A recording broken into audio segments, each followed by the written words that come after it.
Tu as envie de bâtir une conciergerie à succès? Tu es au bon endroit. Je m'appelle Vanessa Guérin. Chaque semaine, retrouve-moi pour parler conciergerie, location courte durée, entrepreneuriat et même quelques anecdotes. En solo ou accompagné, apprends les meilleures stratégies qui vont te permettre de vivre pleinement de ta conciergerie sans sacrifier ton temps. Bon épisode! Je suis concurrent en termes de prix de ces locations, de ces chambres individuelles, et c'est ce que veut Airbnb. Ce qu'Airbnb veut au final, le prix moyen baisse. Donc c'est aussi une pression à la baisse des prix sur la location. Oh, Airbnb, c'est devenu n'importe quoi, c'est super cher, et puis vous avez vu les frais de ménage, les machins, je retourne à l'hôtel.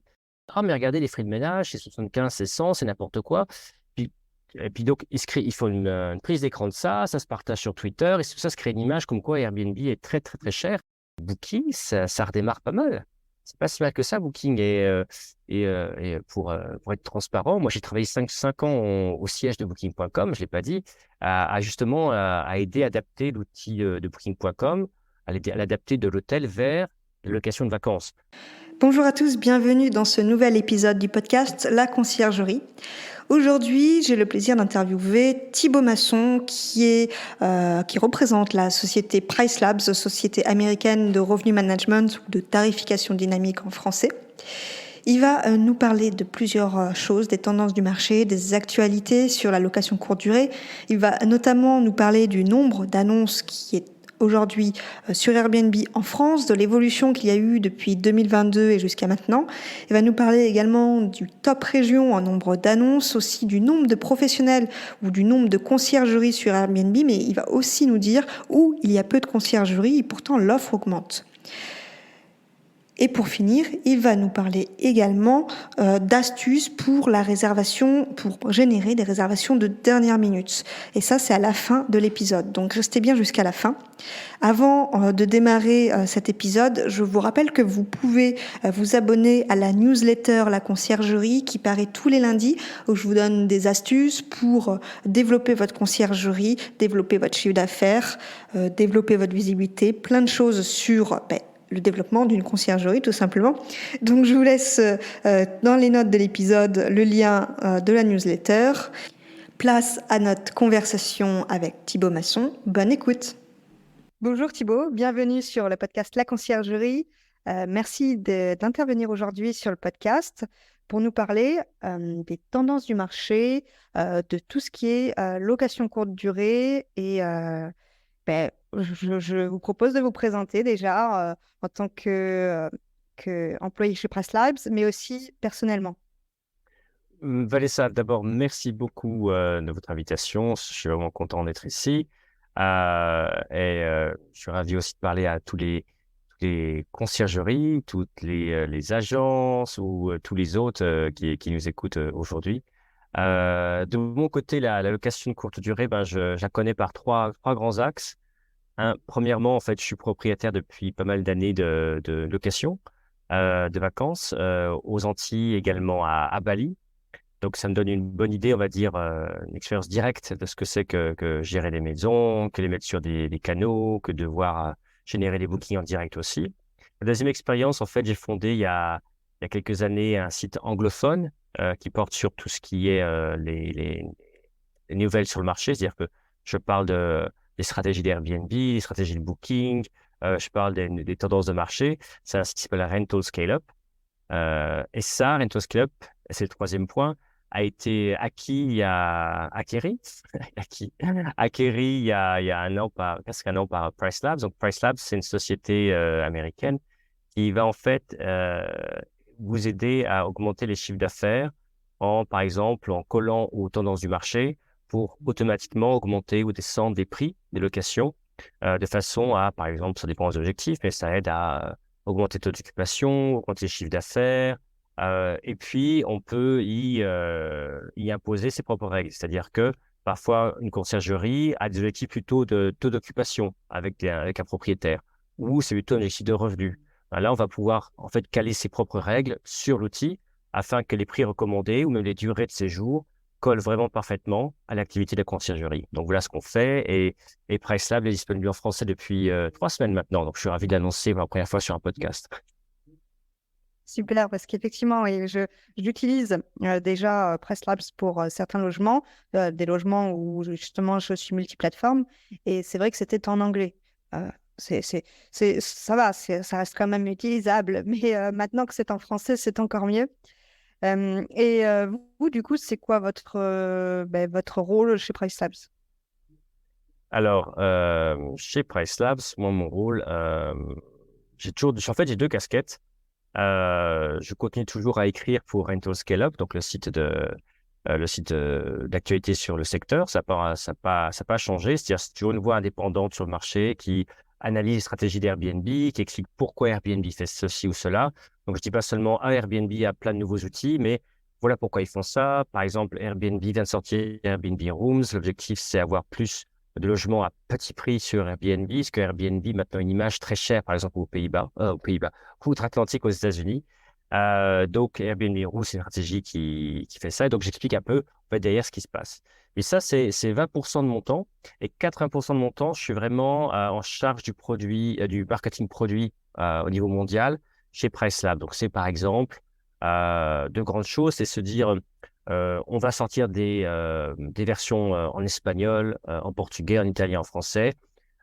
Comment est-ce qu'on fait connaître ça? Comment est-ce qu'on s'adapte au marché? Parce qu'il ne s'agit pas juste de dire bah, on va traduire de l'anglais au français, bien sûr. Hein. Les Français, ce qui est important, c'est utiliser les bons mots, comprendre le marché. Et puis, c'est aussi, par exemple, le product marketing, c'est se dire ah voilà, si je m'adresse à un hôte individuel ou si je m'adresse à une conciergerie, sans doute que les fonctionnalités à présenter ou à développer par l'équipe produit ne sont pas les mêmes.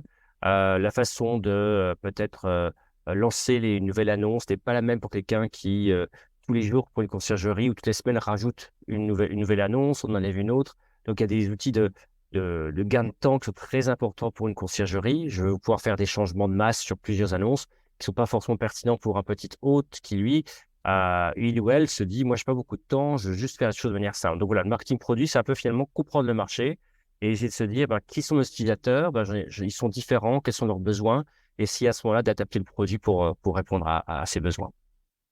Hmm. Et du coup, ça fait une transition sur ce que vous disiez avant, sur le fait que PriceLabs est passé en français. Peut-être parce que la France est, il me semble, le deuxième pays où il y a le plus d'annonces sur Airbnb. Oui, la France, c'est vraiment, je suis français, je ne le cache pas. Donc, la France est un pays fascinant parce qu'évidemment, on n'a pas attendu Airbnb pour avoir des locations de vacances. Euh, Bien sûr, quand on lit un peu parfois la presse ou quand on lit aussi aux États-Unis, voilà, c'est pour ça qu'Airbnb a inventé notre secteur. J'imagine que là, nous écoutent peut-être des agences. Avant qu'on appelle le mot conciergerie, on avait des agences de location qui pratiquent les choses depuis 20 ans, 30 ans. Dès la fin de la Seconde Guerre mondiale, il y avait déjà une industrie de location de vacances qui existait en France, qui s'est beaucoup développée. Euh, et, euh, et ce qui fait qu'en France, on a un marché qui est très fort. On a 800 000 annonces sur Airbnb, plus de 800 000 annonces, alors qu'aux États-Unis, il y en a seulement, entre guillemets, 1,4 million. Euh, Ce que je veux dire par là, c'est que la France, c'est un pays qui est 18 fois plus petit que les États-Unis. On est 18 fois plus petit que les États-Unis. Et on n'a que finalement 600 000 annonces de moins. Donc, c'est dire la densité en France. C'est-à-dire qu'il y a 10 fois, en densité, au kilomètre carré, il y a 10 fois plus d'annonces de location en France qu'aux États-Unis. Donc, c'est un marché très, très fort qui n'a pas attendu Airbnb et qui a aussi, bien sûr, ses propres caractéristiques. Oui, oui, effectivement. Donc, ceux qui nous écoutent ont tout intérêt à créer des conciergeries finalement parce qu'il y a de plus en plus d'annonces et de demandes. On reste quand même, on va dire, finalement, en densité, comme vous avez dit, le premier pays finalement. Oui, en densité, on est largement le plus grand pays. Euh, Tout à fait. Et ça, c'est évident. Euh, on parlait tout à l'heure de l'offre et de la demande. C'est aussi ce qui est intéressant, c'est que, comme je parle assez souvent sur Into Scale Up des marchés, euh, quand on regarde les chiffres sur la France, par exemple, l'an 2000, 2021, 2022, 2020, 2021, 22, on s'aperçoit que même la première année du Covid 2020, ça rebondit très très vite côté location. C'est-à-dire que côté location de vacances, finalement, l'été 2020 n'était pas si mauvais que ça, entre guillemets, si on avait des locations en dehors des villes, bien sûr. Hein, je ne parle pas pour les concierges qui étaient à Paris. Je parle des gens qui avaient des locations à la mer, à la montagne. On a tous vu la Bretagne prise d'assaut, les Français redécouvrir la campagne française, la montagne. La montagne, c'est très, très fort. Et ça, c'est quelque chose qu'on a vu, une demande très, très forte nationale. Et puis après, la demande internationale, bien sûr, est revenue depuis 2021, 2022. Le retour des Américains à Paris, par exemple, c'est flagrant. Mais, enfin, je veux dire, mais en parallèle, en plus, l'augmentation énorme de l'offre. C'est-à-dire que si je regarde par rapport j'ai dit tout à l'heure, on a eu un pic à 800 000 annonces. Le pic était en février 2023. Si je regarde février 2022, par exemple, entre février 2022 et 2023, le nombre d'annonces a augmenté de 20%, plus de 20%. Euh, donc, ça veut dire qu'on a aussi donc, une forte demande nationale, internationale, mais aussi une offre qui monte très, très, très fort. Euh, Ça veut dire que pour 2023, c'est peut-être un peu plus compliqué dans la mesure où il y a plus de concurrence individuellement. C'est-à-dire que le marché, globalement, demande des jours très fort, va plutôt bien finalement, malgré l'inflation, la guerre en Ukraine, plein de choses. Finalement, la demande est assez forte, mais on a peut-être une offre qui est tellement grande maintenant que individuellement, par annonce, il y a plus d'incertitudes, je vais dire. Je ne vais pas dire que ça baisse, je vais dire qu'il y a plus d'incertitudes en termes de taux d'occupation peut-être, et puis surtout en termes de prix. C'est-à-dire qu'on a été habitué à augmenter de 20%, 30% l'année sur l'autre. Cette année, on voit dans beaucoup de marchés, c'est stable, voire ça baisse. C'est sur la France entière, bien sûr. C'est Cette bien de le savoir, tendance-là, ça. voilà. C'est pour ça que ce qui est important, c'est de savoir ce qui se passe au niveau national, et après avoir des outils qui vous disent, mais concrètement, dans mon marché à moi, comment ça se passe? Parce que l'incertitude a lieu, mais elle n'est pas la même partout. Il y a des régions où ça va encore très fort. Les chalets, ça va très bien en montagne, par exemple. Mais c'est pas vrai partout. Donc, il faut vraiment, vraiment avoir des outils, quels qu'ils soient, ça peut être Pressa ou d'autres outils, mais qui vous donnent cette vision finalement euh, sur ces outils, par exemple, comme Pressa, ça donne des idées sur imaginons juillet, août, je peux voir déjà combien de réservations ont déjà été faites dans ma région. Donc, je vois finalement à quel rythme ça va, entre guillemets, euh, dans l'absolu, puis par rapport à l'année dernière, puis aussi peut-être par rapport à mes propres propriétés. C'est toujours ça qui est intéressant au final, c'est ces outils de revenu management. Ça confronte la performance de mon portefeuille de propriété par rapport à l'année dernière ou par rapport au reste du marché. Et là, je vois si je suis en retard ou si je suis en avance par rapport au reste. Ça, c'est toujours très intéressant avant de faire n'importe quoi. Enfin, je dis pas n'importe quoi, mais on sait aussi que il y a de la demande dernière minute qui va arriver. Donc, si on voit qu'il y a encore des bookings qui sont, on n'a pas forcément non plus raison de paniquer et de se dire je vais baisser mes prix. Mais ça, il faut des données pour un peu se rassurer et avoir une politique une bonne stratégie de tarif, je dirais. Oui, et puis pour les auditeurs qui nous écoutent, c'est souvent des conciergeries et ça permet d'être un peu plus professionnel envers les propriétaires, j'imagine, puisque ça permet de connaître son marché, même si on n'a pas, on va dire, 3, 5 ans d'ancienneté. On peut analyser tout ça grâce à ces outils de revenu management et c'est pro, quoi. Ouais, exactement, exactement. C'est toute l'approche des outils. Ces outils-là, c'est se dire, euh, ça fait 20 ans au moins que des hôtels ont accès à ce type d'outils.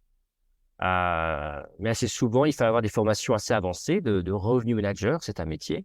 Dans les conciergeries, assez souvent, on a aussi des revenu managers, mais on voit peut-être qu'ils sont formés sur le tas ou qui ont appris ça parce que c'est pas la même chose que pour l'hôtellerie. Pourquoi? Parce que, un, c'est pas les mêmes outils.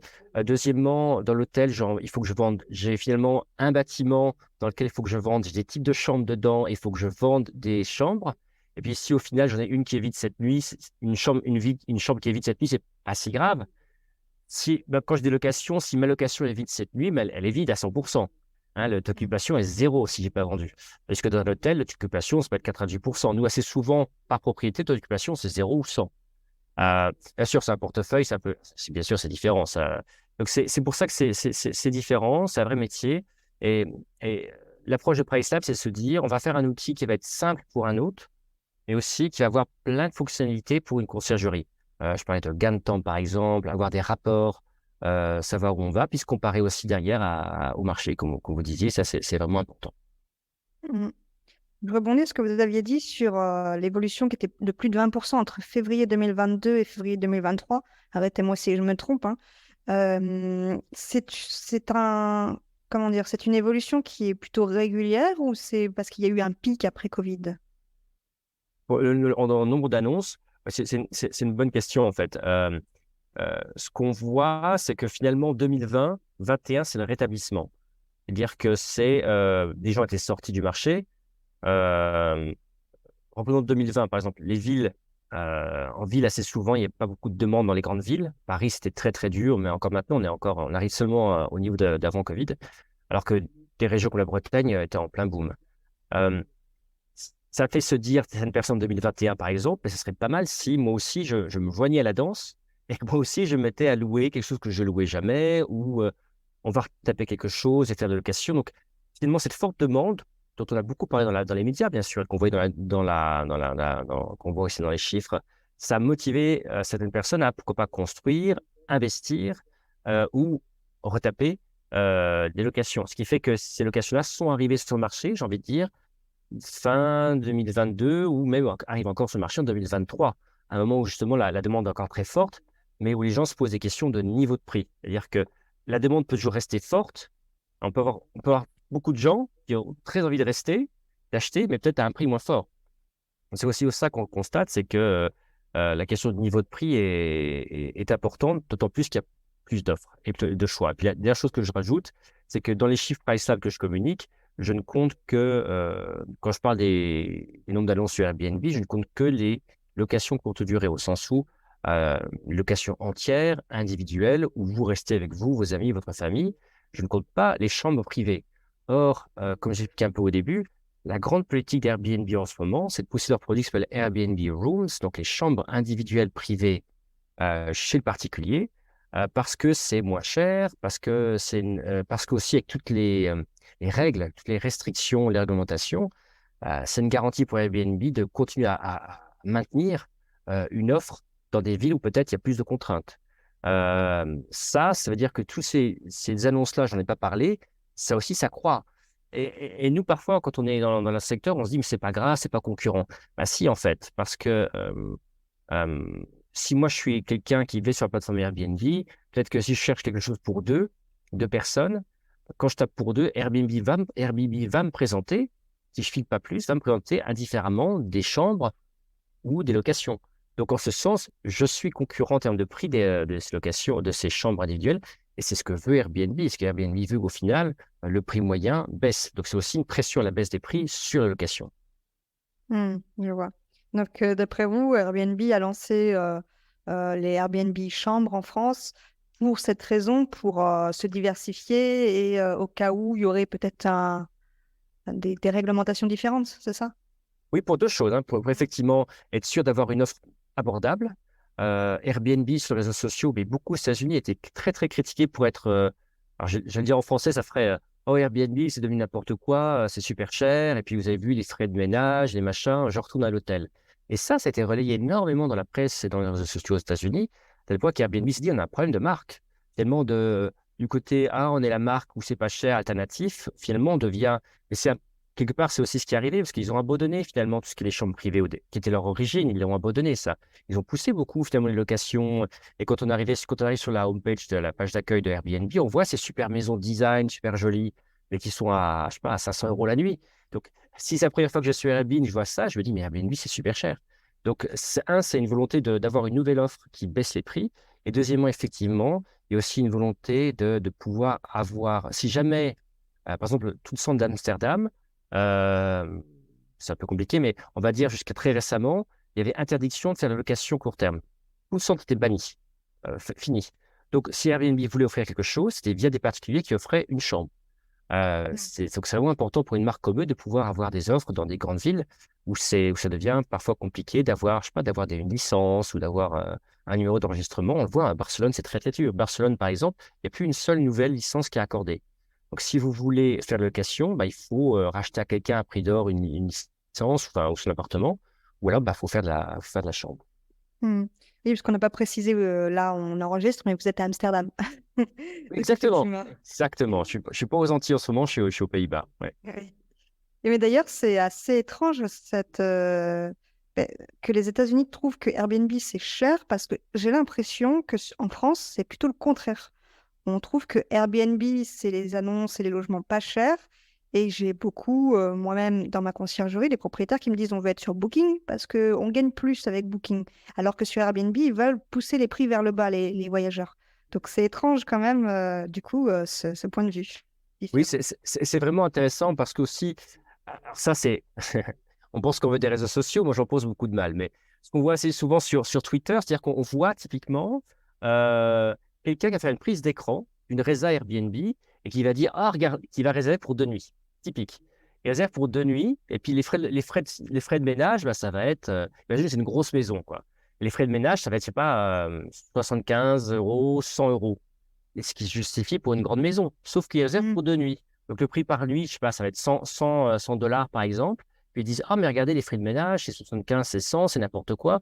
Puis, et puis donc ils font une prise d'écran de ça, ça se partage sur Twitter, et tout ça se crée une image comme quoi Airbnb est très très très cher. Et à nouveau, un vrai problème aux États-Unis, à telle époque, le PDG justement a lancé assez rapidement cette offre-là pour contrer cette image de Airbnb, c'est cher. Voilà, donc c'est vraiment intéressant et qui, à nouveau, n'est pas forcément la même chose en France. Donc en France, quand Airbnb pousse Airbnb chambre, les Français se disent, mais est-ce que c'est pertinent? C'est pas la même chose. Ça, c'est ou pourquoi Airbnb nous délaisse?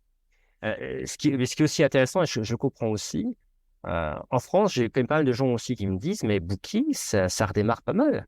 C'est pas si mal que ça, Booking. Et pour être transparent, moi, j'ai travaillé 5 ans au siège de Booking.com, je l'ai pas dit, justement à aider à adapter l'outil de Booking.com, à l'adapter de l'hôtel vers la location de vacances. Mm. Donc, Booking.com, c'est une maison qui est très grosse, parfois lente, mais qui a un cap et s'y tient. C'est-à-dire que Mm. maintenant que le produit, on va dire, est à peu près, enfin l'interface, on va dire, les termes que j'utilise, est mieux adapté à la location de vacances que ça a été dans le passé, maintenant ils investissent aussi beaucoup en marketing, c'est-à-dire en dépenses. Donc ils vont acheter beaucoup plus de trafic à injecter dans la machine parce qu'ils maintenant ils savent convertir ça. Et c'est peut-être ce qu'on voit également en France. Donc c'est vraiment aussi intéressant quand les gens disent oui, c'est intéressant ce booking, je gagne plus. C'est pas mal de dire ça, effectivement, parce que peut-être il y a déjà, il y a beaucoup moins d'offres de location de vacances, beaucoup, beaucoup moins. Et deuxièmement, Booking aussi, encore aujourd'hui, attire une clientèle qui ne connaît pas forcément Airbnb. C'est-à-dire que sur Booking, il se passe un peu l'inverse de ce que je expliquais tout à l'heure. C'est-à-dire que sur Airbnb, je vois des chambres individuelles qui se confondent à mon offre de location de vacances. Sur Booking.com, vous cherchez une ville, on peut vous présenter des hôtels contre à l'opposé de vos locations de vacances. Donc, c'est ça qui est toujours très intéressant, même en termes de prix, c'est de se dire, d'une plateforme à l'autre, finalement, l'univers de prix n'est pas tout à fait le même. Et ce qu'on voit assez souvent avec PriceLab, c'est-à-dire que moi, c'est ce que je fais avec mon propre compte, c'est-à-dire que PriceLab génère des prix, va les envoyer, par exemple, via le Channel Manager, via le PMS, va les envoyer sur Airbnb, Booking, Abritel, et moi, je mets dessus une commission différente. C'est-à-dire que je dis oui, sur Booking, tu me mets 15% en plus, tu me mets 8% en plus sur Abritel. Donc voilà, je fais aussi des tarifs en me disant, je veux toujours suivre la demande globale, mais j'ai aussi une politique de financement de prix qui va différencier un peu les plateformes. Oui, oui, c'est ce que je fais également avec le Channel Manager. Ouais. Je mets environ 15% en plus sur Booking. Et c'est vrai que on le voit que Booking fait beaucoup de marketing en ce moment parce que au moment où on sort l'épisode, on est au mois de juin et on voit d'un côté les publicités de Airbnb chambre sur la télé et en même temps, juste après, on peut avoir une publicité de Booking. Donc on voit qu'ils essayent de se faire un petit peu la guerre et en même temps se mettre en avant. Donc c'est vrai que c'est les deux acteurs principaux, hein, en règle générale, et Abritel qui fait un peu aussi de publicité, mais ça reste quand même les deux acteurs. Euh, changeons enfin, reprenons sur l'évolution qu'il y a eu entre 2022 et 2023. Est-ce que vous pensez pas que ça peut être dû à la situation économique, au fait que ben, le pouvoir d'achat des Français baisse et du coup ça permettrait d'avoir un complément de revenus? Oui, et pour Airbnb Room, hein, c'est aussi la troisième chose, effectivement, on n'en a pas parlé. Le pari de Airbnb Chambre, c'est se dire, il y a beaucoup de gens qui ont besoin de gagner un peu d'argent, donc mettre à louer une chambre ou euh, un Une résidence secondaire qui était fermée. n'utilisait pas exactement, ou pourquoi pas aux Pays-Bas, on voit le cas, c'est souvent des gens qui ont au fond de leur jardin, ils ont un petit cabanon, on va dire ça comme ça. Le mettre sur le marché pour la première fois, c'est un peu un pari qu'on se dit, voilà, avec ça c'est vrai, et en même temps, la demande est toujours très forte. C'est-à-dire que Alors, je joue du bois, hein, mais on a une espèce de miracle qui est, même si d'habitude, quand il y a une crise économique, la première chose que les gens coupent, c'est le voyage, les vacances. Mm. C'est la première chose, ouais. Je pense que 2 ans de Covid, on a été plus ou moins enfermés. Les gens se disent, mais je veux continuer à voyager. Donc, l'envie de voyager est toujours très, très forte. La demande est là. Maintenant, est-ce que c'est une demande qui est toujours prête à rester au niveau de prix? Il faut faire attention. Maintenant, il y a des marchés compliqués, des marchés différents, hein. Tout ce que je dis, il faut vraiment avoir des données marché par marché, c'est important. Quand on a un marché qui bénéficie dans le sud de la France, par exemple, Aix-en-Provence ou Paris, qui bénéficie de la venue des Américains, avec un dollar très fort, qui sont prêts à voyager, à mettre beaucoup d'argent, c'est incroyable. Si en revanche, une destination où il y a beaucoup plus de Français, on va dire, là, effectivement, la notion de pouvoir d'achat des Français est beaucoup plus importante, effectivement. Donc, à nouveau, avoir des données sur ses propres marchés, se dire comment ça va, les niveaux de prix, de remplissage, de moi ou du marché, c'est important pour s'adapter parce que la question peut se poser à la fois sur l'offre, c'est-à-dire que j'ai envie de gagner un peu d'argent, mais aussi sur la demande, jusqu'à combien les gens ont envie de mettre. Euh, c'est un problème. C'est ce qui se passera peut-être aussi pour 2024, 2024 Jeux Olympiques. On peut se dire, bah, c'est encore l'occasion encore plus pour des gens de se dire, mais je vais mettre quelque chose en location parce que dans ma ville, je sais pas, à Marseille, par exemple, va y avoir il va y avoir des événements, c'est là où vont se passer toutes les compétitions sur la mer. Donc, je vais me mettre en location. Le risque, c'est justement à ce moment-là de se dire, je vais en profiter, je vais mettre mes prix trop haut et se retrouver avec pas de location du tout. Et ça, on le voit dans beaucoup d'événements, en fait, hein. On voit beaucoup de Mm. gros événements comme ça, où des gens se disent, mais je vais y arriver. Donc, on voit l'offre qui va monter d'un seul coup comme ça. Et des gens se disent, mais je vais faire 1 000 € la nuit, enfin, il n'y a pas tant comme prix, mais très, très fort, pour se rendre compte qu'en fait, ben, il y a pas eu autant de demandes que ça, puis surtout pas à ce niveau de prix. Et 2 jours avant, les prix crachent complètement et les gens essaient de faire des grosses remises et parfois ça loue pas, quoi. Donc, c'est-à-dire que les pros, en général, les concierges savent ce genre de choses. Ils savent que d'une part, ils vont avoir peut-être beaucoup plus d'offres par rapport à des individuels ou des amateurs, on va dire, mais qui vont faire peut-être n'importe quoi en termes de prix. Donc, parfois, c'est pas vraiment une menace parce qu'en fait, oui, il y a une offre qui est beaucoup plus importante. Il n'y a pas forcément de pression vers le prix au début parce que ces gens-là ont des prix beaucoup trop hauts. Donc, à nouveau, c'est important d'avoir des outils qui permettent aux concierges de se dire qu'est-ce qui est raisonnable ou pas en termes de niveau de prix pour un gros événement. Parce qu'en fait, 2024 encore, on va poser la question en France de l'augmentation de l'offre et de la réalité de la demande à des niveaux de prix très élevés. Mm. Mais je pense que du coup, l'offre Airbnb chambre va être très intéressante du coup pour les JO aussi. Ça permet ben, à des propriétaires de louer une partie de leur maison pendant cette période. Oui. Exactement. Et en plus, on peut se dire, si je regarde, parce que les données que je vois sur la Coupe du Monde de rugby qui a lieu en septembre-octobre, je regarde Toulouse ou je regarde Marseille ou Paris, on voit qu'il y a des pics de demande très importants les jours de match. Mais les gens restent 1 ou 2 nuits. C'est-à-dire ils se disent que les fans, ici par exemple, se déplacent en suivant les matchs. Leur équipe joue une fois à Marseille, leur équipe joue une fois à Toulouse, une fois à Paris. Bah, ils bougent. Donc, peut-être que louer une chambre pour eux, puis avec le petit déjeuner, pourquoi pas, ça a ça a plus de sens que louer une location de vacances à un appartement pour 3 jours où il faut retrouver les clés, il faut parfois acheter de l'huile, du vinaigre et toutes les choses comme ça qu'on n'a pas forcément dans une location parfois. Et ça a peut-être plus de sens, effectivement, de rester chez l'habitant, entre guillemets. Ouais. Pour le niveau de Mm. prix, peut-être aussi juste parce que le format convient mieux pour un super court séjour, peut-être. Donc, c'est un très bon point, il faut avoir ça en tête si on veut profiter des Jeux Olympiques. C'est se dire, est-ce que dans ma ville où je suis, est-ce que c'est une demande de gens qui vont plutôt vouloir rester 1 ou 2 jours ou une semaine? Et ça, à nouveau, des outils de données qui sont sur le marché permettent de voir quelles sont les locations qui se font et sur quelle durée à l'avant. Et sur quelle durée? Est-ce que c'est du 7 jours, du 2 jours?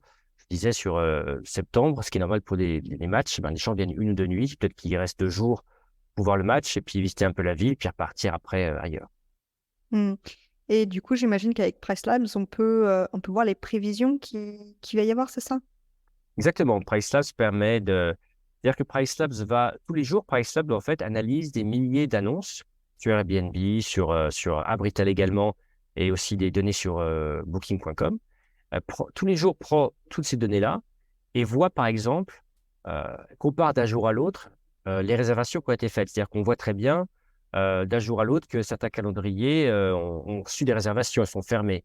Et on sait les prix qu'ils avaient la veille. Donc, on en déduit, on va dire, c'est vraiment en résumé rapide, on en déduit à peu près que, bah, tiens, ils ont eu une réservation et à quel prix.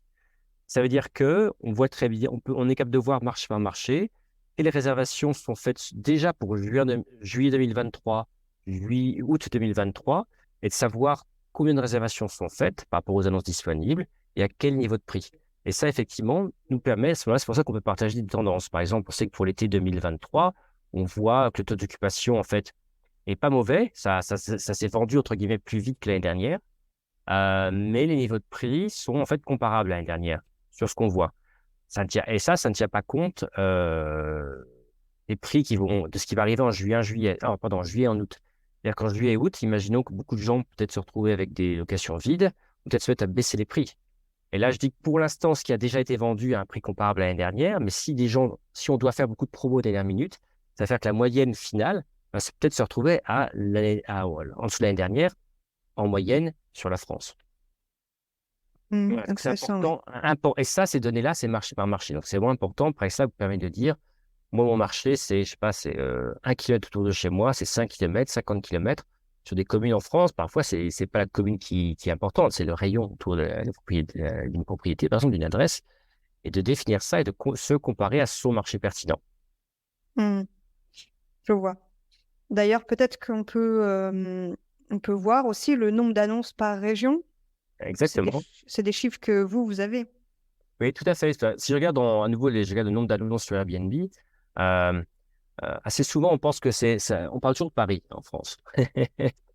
On est toujours pariso-centré, mais beaucoup d'entre nous on ne vivent pas à Paris.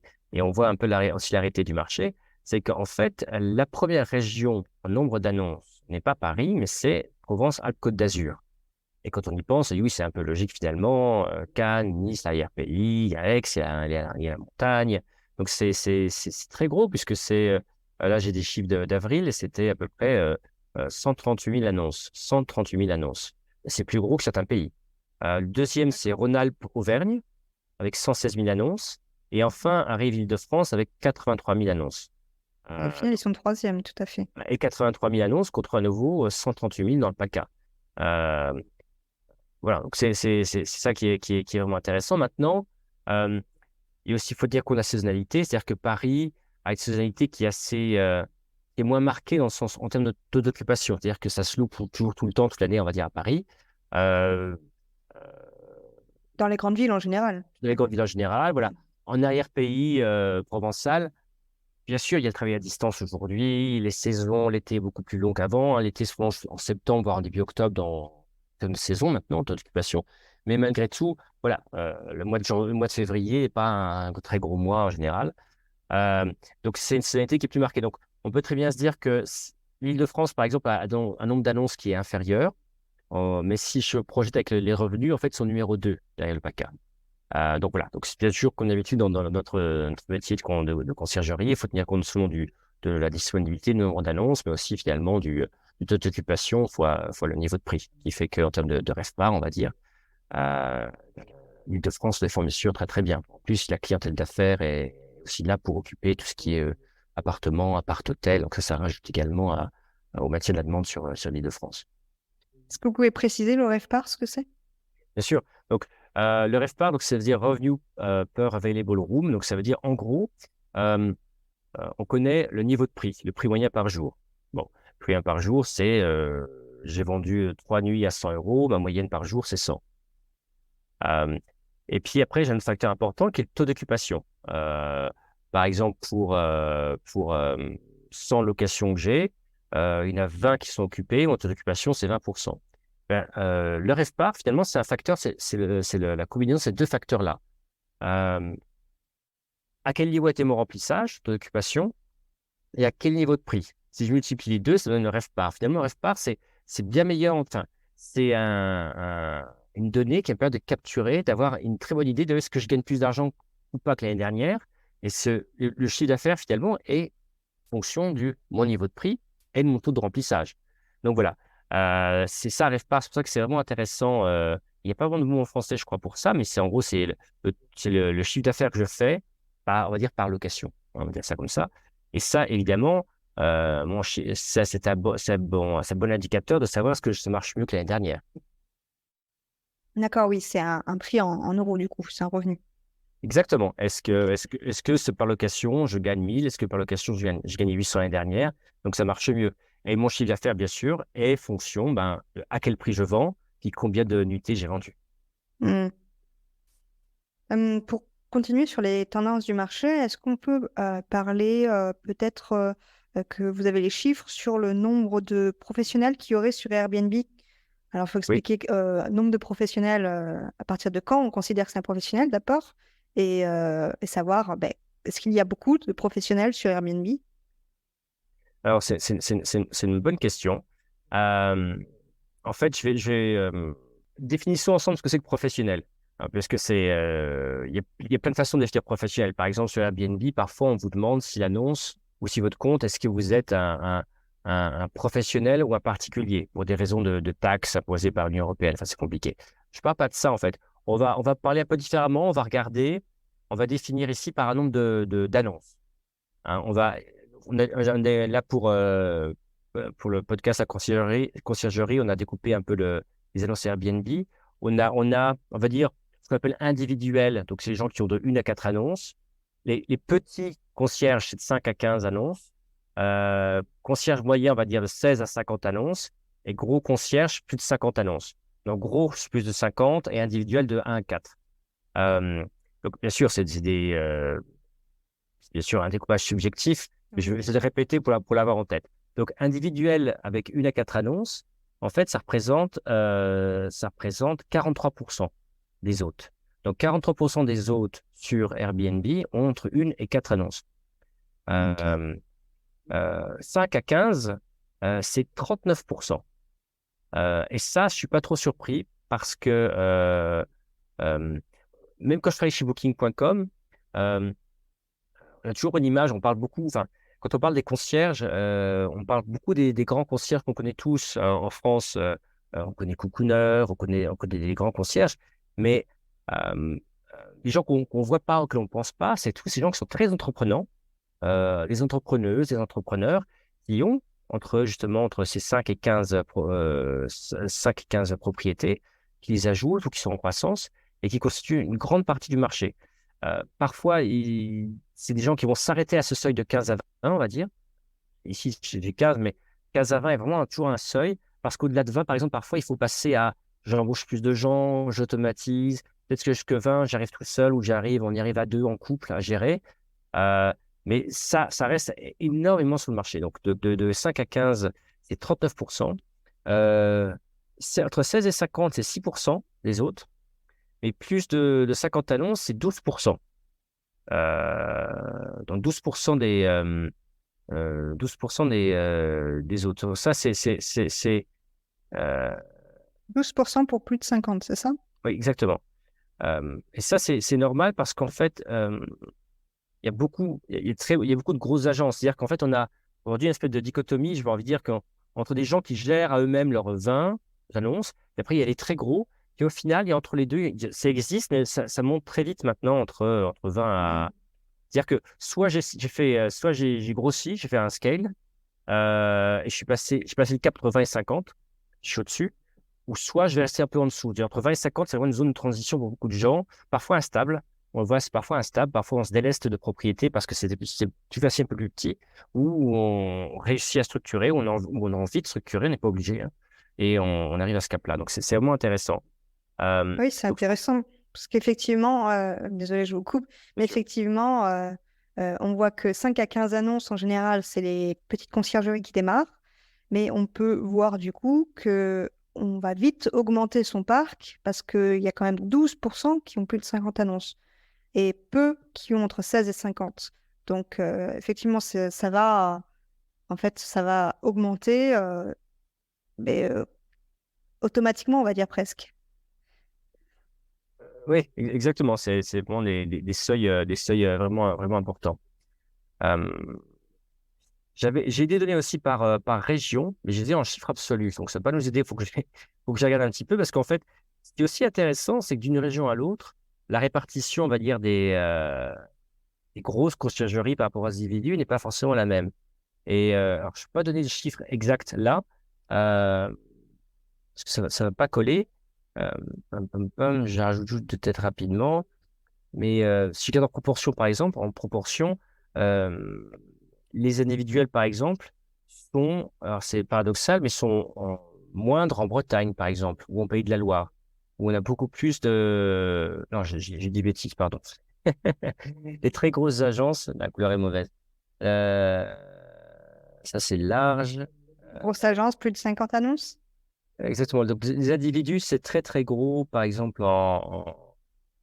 bien sûr, sur la Côte d'Azur, mais sur la Côte d'Azur, la proportion, par exemple, des champs qui ont plus de 50 annonces, ou même d'ailleurs qui ont plus de... Donc, les moyens, c'est ceux qui avaient plus de 16 à 50? 16 à 50. Donc, au-dessus de 16, on va dire, au-dessus de 16, c'est très fort sur des régions comme Côte d'Azur, Île-de-France, mais on les retrouve beaucoup moins sur des régions comme Midi-Pyrénées, par exemple.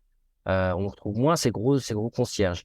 Euh, la Bretagne, il y a aussi pas mal de gros concierges, mais malgré tout, les individuels, en Haute-Normandie, par exemple, en Bourgogne, en Lorraine, c'est des Champagne-Ardenne, c'est vraiment des régions où la proportion de très grosses agences par rapport aux individuels ou par rapport aux petites agences est moindre. Donc, on peut se dire que c'est peut-être des marchés où si je suis ces marchés-là, on va dire de l'Est de la France, par exemple, ou du Nord, c'était des marchés où si je suis un petit concierge, j'ai peut-être plus de place pour de la croissance peut-être, ou en tout cas aussi mais en termes de politique de prix. Si j'ai une politique de prix qui est, on va dire, plus raffinée, où je fais attention aux chiffres, je peux peut-être me différencier plus facilement que si je fais face à des grandes conciergeries qui assez souvent ont un revenue manager dans leur équipe et savent vraiment bien utiliser ces outils-là. Donc voilà ce qu'on pourrait dire. Donc Intéressant, oui. voilà. Donc c'est vraiment intéressant et quelque part ça se retrouve à nouveau quand on pense dans les grandes villes en général. Dans les grandes villes, assez souvent, euh, les conciergeries sont nées de l'écosystème Airbnb, c'est-à-dire qu'elles sont nées de ce système-là. Alors que dans les destinations montagne-mer, les locations de vacances existaient déjà. Et les conciergeries nées du Airbnb sont plutôt plus avancées en termes de technologie ou en termes de taille. Euh, dans des régions sans très très grandes villes, euh, on n'a pas forcément cette domination des conciergeries. Maintenant, quelqu'un comme Cocooner est très très fort dans plein de villes, sur tout le littoral, hein, c'est tout à fait possible. Mais c'est pas Mm. forcément vrai dans toutes les régions. Oui.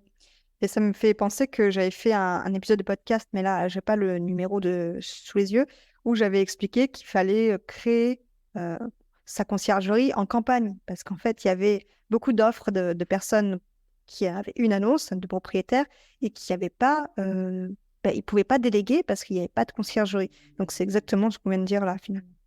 Exactement, exactement. Il y a beaucoup de place. Et c'est pour ça aussi que dans Price Lab, ce qui est vraiment intéressant, il y a ce qu'on appelle Market Dashboard. Je crois que je vais m'en servir. Je peux rentrer une adresse et dire, voilà, moi dans ma commune, ce qui est intéressant à la campagne, c'est le marché 25 km à la ronde, par exemple. C'est n'importe quoi autour de la carte TGV ou autour d'un lieu autoroutier et voir quels sont les concurrents, quels sont les individuels qui existent. Parce qu'à ce moment-là, j'ai tous des coupages. Je vois à quel niveau de prix ils ont, ce qu'ils font. Et ça, c'est vraiment intéressant, même si on fait juste l'achat d'une propriété d'ailleurs, hein, de location de vacances, parce qu'on se rend compte un peu vraiment des données de marché. C'est sûr qu'en ville, l'offre est beaucoup plus dense, plus compliquée. Euh, Bien sûr, la campagne, ça, c'est d'autres soucis opérationnels. Bien sûr, une Oui. conciergerie, c'est pratique parce que je peux déléguer les clés, je peux déléguer le ménage, mais justement, en tant que concierge, il faut trouver des gens qui sont prêts à se déplacer. Ce qui, avec parfois l'essence est tellement cher, et peut-être aussi parfois un souci. Mais ça, c'est un souci opérationnel, je pense qu'on connaît un peu tous dans le Oui, secteur. oui, c'est exactement mon cas. Donc, je le partage sur le podcast. Donc normalement, les auditeurs sont avertis que c'est possible, mais il faut mettre en place plusieurs choses. Ouais. Ok, ben, merci pour toutes ces infos. C'était vraiment très intéressant. On commence à arriver sur la fin. J'aimerais bien qu'on parle peut-être d'une astuce, parce que je pense qu'avec les données de Price Labs, on peut avoir tout ça. Peut-être avoir des astuces pour générer des réservations de dernière minute. Comment on pourrait s'y prendre sur ça? Je dirais, il y a deux choses. Avec les données de PriceLab, comme j'ai expliqué, on voit les tendances. Par exemple, on peut dire quelles sont les tendances pour les 2, 3 semaines qui viennent. Alors, je vois s'il y a des réservations qui se font dans mon marché. C'est-à-dire que PriceLab va montrer, il y aura un graphique, en fait, avec une carte. Et je vois, voilà, au marché, est-ce qu'il y a des réservations qui se font? Et deux, je vois à quel niveau de prix. Pourquoi je dis ça? Parce que si je dis, ben, Fédération dernière minute, baisser les prix, c'est pas forcément vrai. Déjà, ça peut être savoir est-ce qu'il faut baisser un petit peu ou beaucoup. Ou parfois, s'il y a encore beaucoup, beaucoup de demandes qui se font et que je vois que le taux de remplissage dans la région est très, très fort, c'est-à-dire que mes biens qui sont encore disponibles dans un marché qui est très tendu, peut-être que j'ai même pas besoin de faire une remise, qu'apparemment ça devrait se remplir. Alors, c'est parfois, la dernière minute, c'est parfois des gens qui sont désespérés et ont besoin de quelque chose. Donc, tout dépend. Vous connaissez votre marché, vraiment. Deuxièmement, servez-vous des outils pour savoir quelle doit être la bonne politique tarifaire pour vous en dernière minute. Est-ce que c'est un marché tendu et vous avez les derniers biens disponibles? C'est des biens qui ont, on va dire, des bons commentaires sur Airbnb ou Booking, par exemple, hein. C'est pas, c'est pas horrible. Donc, et vous savez que ça va se louer. Si vous le savez, il faut aussi parfois croire en son produit et pas hésiter à maintenir les prix. Maintenant, une astuce de dernier prix de Booking dernière minute, c'est parfois se dire, j'ai peut-être deux réserves existantes. Et entre deux réserves existantes, parfois, on a un petit tarif de durée, ou durée de séjour, 7 jours. Par exemple, parfois, on est parfois très arrivé samedi, départ samedi, et puis 7 jours. Un outil comme Priceline, en fait, va permettre de changer ça de manière dynamique. C'est se dire, on peut créer des règles assez simples qui disent, si j'ai deux réserves existantes et qu'il y a un trou entre deux réserves, alors ouvre le calendrier pour, par exemple, vous allez dire 6, 5, 4 nuits. Et puis à ce moment-là, soit fait une remise, ou soit, si vous pensez que ça a du sens, et pour attirer les gens dernière minute par rapport au trou que vous avez. À nouveau, pour ça, mes réponses sont toujours un peu relatives, ça dépend de cas que vous avez. S'il y a un trou dans le calendrier, on peut se dire, ben, si dans mon marché, tout le monde fait 7 jours, peut-être que j'ai intérêt à faire 4 ou 5, parce que peut-être qu'il n'y a personne d'autre. Et moi, aux Antilles, par exemple, je suis sur un marché où personne, j'en fous tous en général 7 jours, je suis un des seuls à faire 5 nuits. Sauf que moi, en 5 nuits, ben, je fais 20% en plus par rapport au prix que me recommande PriceLab, parce que finalement, je suis un bien rare, il n'y a pas beaucoup de gens qui font ça. Donc, j'ai pas forcément raison de faire une promo. J'ai plutôt raison que je fasse un prix premium pour ces cas-là. Donc, vous connaissez votre marché, prenez les données et voyez un peu comment capter ça en dernière minute. Oui, donc c'est pas forcément une baisse de prix pour pouvoir louer les nuits qui restent. Ça peut être même une augmentation finalement. Voilà. Là, je parle d'un cas spécifique parce que je connais mon marché. À nous, dans PriceLab, je suis allé voir en fait quelles sont les durées de location moyenne.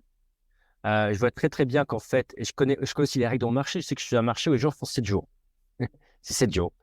Or, je voyais très bien dans les données qu'il y avait beaucoup de demandes pour 5 jours. Donc, je me suis dit, mais ça, c'est une opportunité, sauf que j'ai une préférence pour 7 jours. Mais si entre deux résas, j'ai un trou, ben, je suis prêt à ouvrir 6, 5 nuits, mais je fais un peu plus cher parce qu'il faut quand même que je couvre mon frais de ménage, par exemple. Voilà. Donc, voilà, mais à nouveau, c'est un exemple. Si vous avez plutôt une nécessité par rapport à vos propriétaires dans le concierge de remplissage, bien sûr, là, vous avez plutôt tendance à faire un discount. Aussi, dans PriceLab aussi, il y a des boutons. En fait, en général, PriceLab par lui-même, en fait, va baisser les prix au fur et à mesure qu'on se rapproche de la date de résa, la date effective. Euh, vous pouvez dire, moi, je prends la main et je veux être beaucoup plus agressif sur les remises dernière minute. Vous pouvez prendre la main en disant, non, non, moi, je veux à moins d'une semaine, c'est moins 50%. Mais juste entre telle date et telle date. On peut vraiment sculpter finalement l'offre et la demande avec PriceLab. Donc là, c'est des choses, des règles un peu plus avancées. Donc toutes les semaines, en fait, on fait des formations gratuites en français qui montrent ces règles-là, hein. C'est ce que j'encourage. Moi, au début, c'est PriceLab, faut faire les choses simplement, pas forcément beaucoup de réglages avancés, et faire les formations, poser des questions. C'est des formations qui sont en vrai, avec des vrais gens dedans. On peut poser des questions et poser ses propres questions par rapport à sa propre stratégie. C'est vraiment important parce que ça permet de faire ses propres réglages. Vous êtes les experts de votre marché.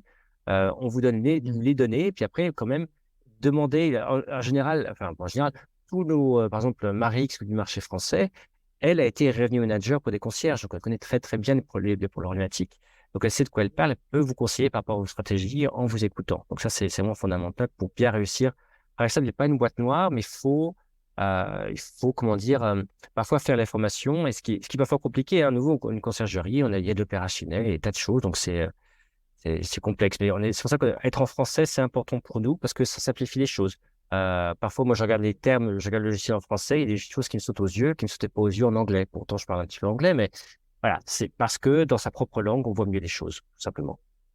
Donc effectivement, il faut se former à un outil de revenu management, c'est important parce même moi, il y a beaucoup de choses que je ne comprends pas encore. Il faut les analyser, il faut prendre le temps aussi on va dire, de dompter plus ou moins cet outil. Et c'est bien, mais du coup, je ne savais pas qu'on pouvait faire des formations avec Price Labs, donc top. Je me mettrai d'ailleurs le lien de Price Labs dans les notes de l'épisode pour tous ceux qui voudraient essayer. Merci beaucoup Thibaut, c'était très intéressant tout ça. Les données du marché, c'est vrai qu'on n'en a encore jamais parlé sur le podcast. Est-ce que vous vouliez rajouter quelque chose sur ça? Non, c'est parfait. Merci beaucoup. Moi, je suis vraiment ravi à nouveau de pouvoir être sur le podcast La Conciergerie. C'est vraiment un podcast qui aide, je pense, les concierges à comprendre plus le marché, et aussi à comprendre également il y a l'opérationnel, il y a les données, il y a tellement de choses qu'il faut faire. Donc, c'est vraiment important de pouvoir condenser cette info-là et de pouvoir la distribuer sur des sujets particuliers. Donc, merci Vanessa pour l'invitation. C'est vraiment super. Plaisir partagé. Et puis, peut-être à bientôt sur peut-être un éventuel épisode sur d'autres données du marché quand ça changera.